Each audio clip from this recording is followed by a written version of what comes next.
Compromisso do cristão com Deus. Em segundo lugar, manter na memória a palavra do Senhor. Vejam no versículo 2.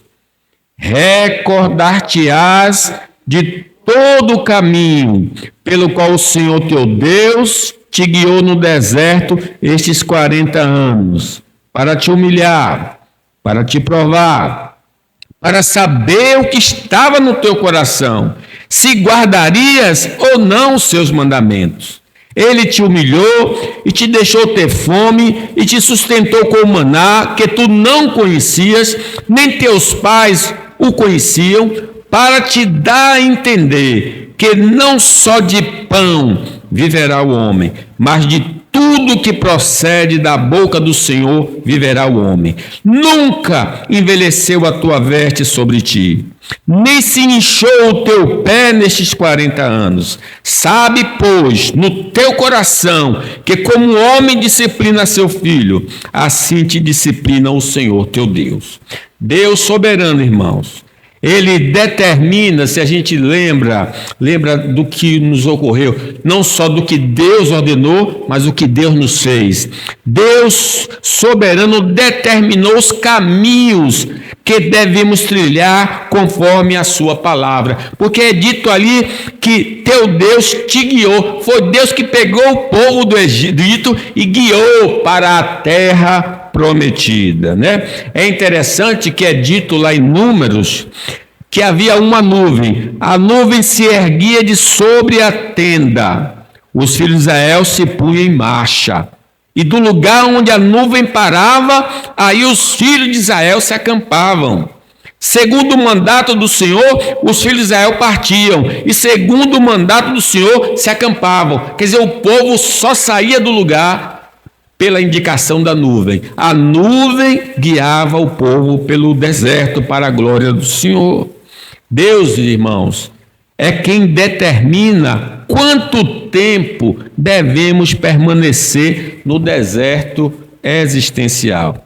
Diz que estes 40 anos, passaram 40 anos. Quem determinou que deveria ser 40 anos? O próprio Deus. Lembram que os espias passaram 40 dias espiando a terra, e aí quando voltou deu um relatório não muito agradável. Deus aí os puniu, a população menos 2, né?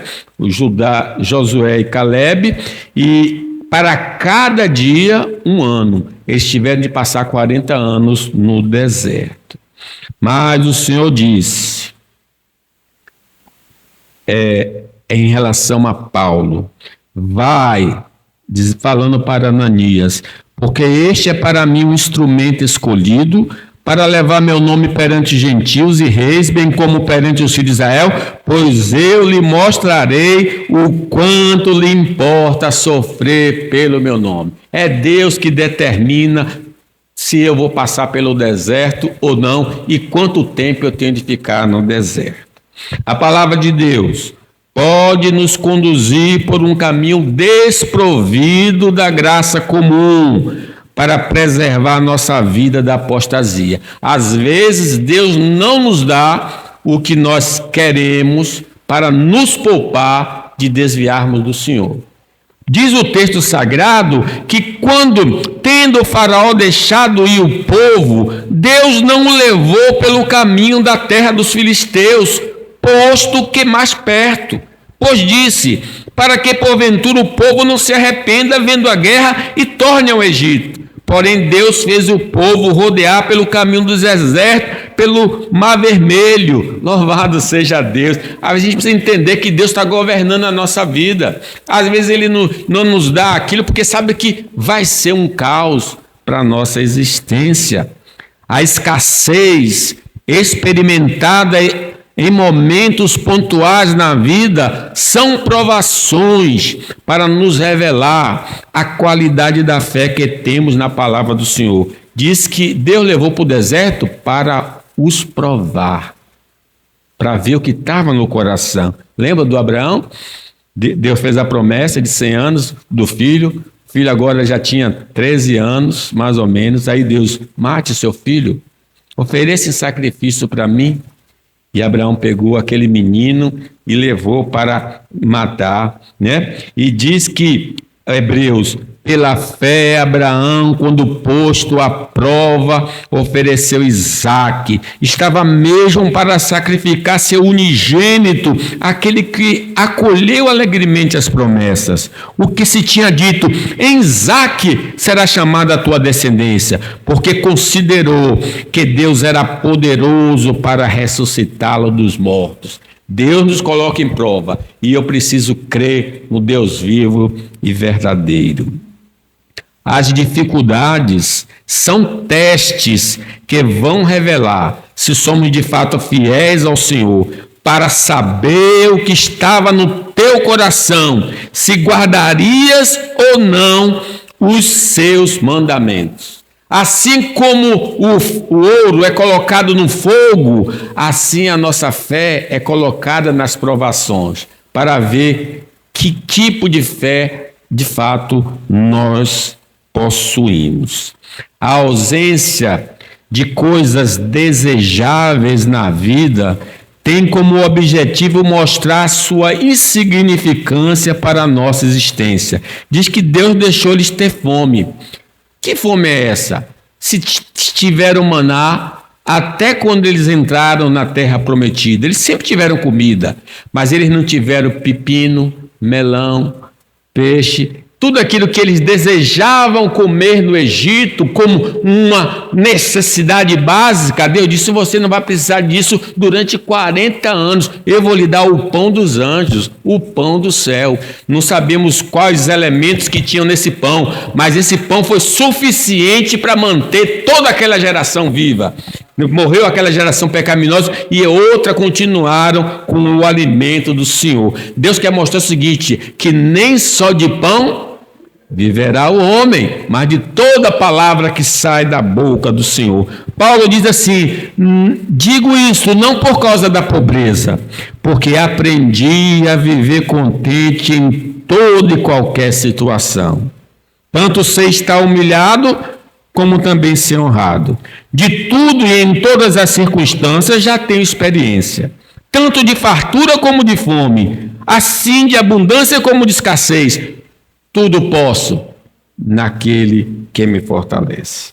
A providência divina, irmãos, é melhor do que qualquer solução elaborada pela mente humana. Os homens podem ter planos, mas Deus tem um plano melhor. Ele diz, e te sustentou com o maná que tu não conhecias, nem teus pais o conheciam. Por isso não vos inquieteis dizendo, que comeremos, que beberemos, com que nos vestiremos? Porque os gentios é que procuram todas essas coisas. Os vosso Pai Celeste sabe que necessitais de todas elas. Buscai em primeiro lugar o reino de Deus e a sua justiça, e todas essas coisas vos serão acrescentadas. Nenhuma sugestão de homens ou anjos pode se igualar à santa palavra de Deus, para te dar a entender que não só de pão viverá o homem, mas de tudo que procede da boca do Senhor viverá o homem. A palavra de Deus nos garante manutenção até quanto sirva para a glória do Senhor. Sim, Ele que dá a vida também dá o pão para a manutenção da vida. Diz que nunca envelheceu a tua veste. Lá no deserto não tinha shopping, não tinha material para roupa.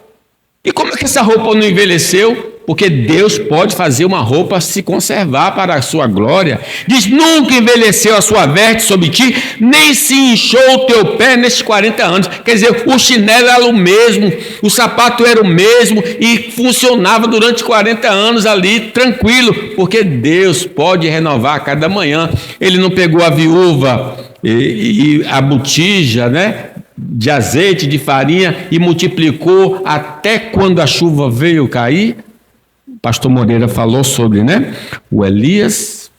A palavra de Deus revela que Deus prova e disciplina aquele a quem quer bem. Sim. Ah, mas por que esse deserto? Por que essa dificuldade? Sabe pôr no teu coração que como o homem disciplina seu filho, assim que disciplina o Senhor teu Deus. É o Deus maravilhoso. Então, confiar na palavra de Deus nunca nos deixará decepcionar. Eu creio, Senhor. Eu creio que a sua palavra é viva e eficaz.